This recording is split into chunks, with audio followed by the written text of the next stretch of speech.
వాళ్ళు కోరుకుంటే కూర్చోబెట్టి కులం కులం కులం అని చెప్పి ఎవడో క్రిమినల్ కులంలో కూర్చొని చేస్తే నన్ను ఏం చేయమంటారు? దానికి నేను బాధ్యత వహించాలా? దానికి ఒక 14 ఏళ్ళ ఒక ఆడబిడ్డను రేప్ చేసిన వాడిని కూర్చోబెట్టి నేను వెనకేసుకు రావాలా?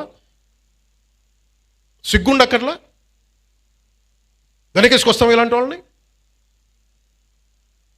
కనిపించట్లేదు. This police case. ఆ కన్సర్న్ ఎస్ఐ మీద మనకి సిఐ మీద ఎవరిని వెళ్తాయి కేసులు. ఇలా మాట్లాడాలంటే ఆ చంపిన సదరు వ్యక్తులు కూడా అదే కులం వ్యక్తులను ఆడబిడ్డలను పాటు చేశారు వీళ్ళు. అవి కూడా మాట్లాడాలి కదా. ఎమ్మెల్సీ అనంతబాబు కూర్చోబెట్టి అతను కాపు కొలుస్తాడంట. అతను ఒక దళిత డ్రైవర్ని చంపేశాడు.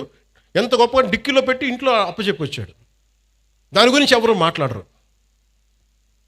అప్పుడు కులాలు రావు. ఒక రౌడీ ఎలిమెంట్ చచ్చిపోతే దానికి నన్ను లాగుతారు. ఇంతమంది ఎమ్మెల్యేలు, ఇంతమంది ఎంపీలు ఉన్నారు, మీరు ఎవరు నోరు తెరవకపోతే నేను ఏం చేయను చెప్పండి? మీ అందరికీ నేను రానా రోజు? ఏం చేస్తున్నారు మీరందరూ? ఇబ్బందిగా ఉంటుంది నాకు.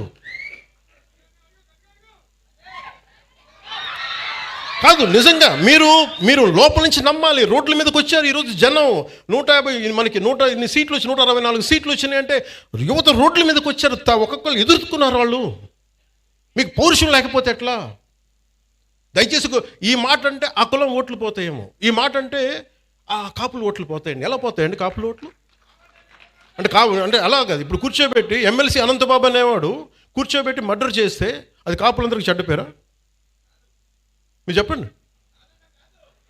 మరి ఇలా కూర్చోబెట్టి ప్రతిదానికేనా అర్థం పర్థం లేకుండా కులం పట్టుకొస్తాడా? ఈ ఆంధ్రప్రదేశ్ కులం దరిద్రం వదిలితే తప్ప ఆంధ్రప్రదేశ్ బాగుపడదు. ఎంతకాలం పిల్లలు ఇక్కడ ఏమడుగుతున్నారు? భవిష్యత్తు అడుగుతున్నారు. మాకు ఉద్యోగాలు కావాలి, ఉపాధి అవకాశాలు కావాలంటే అవన్నీ ఆలోచించడం వదిలేశారు.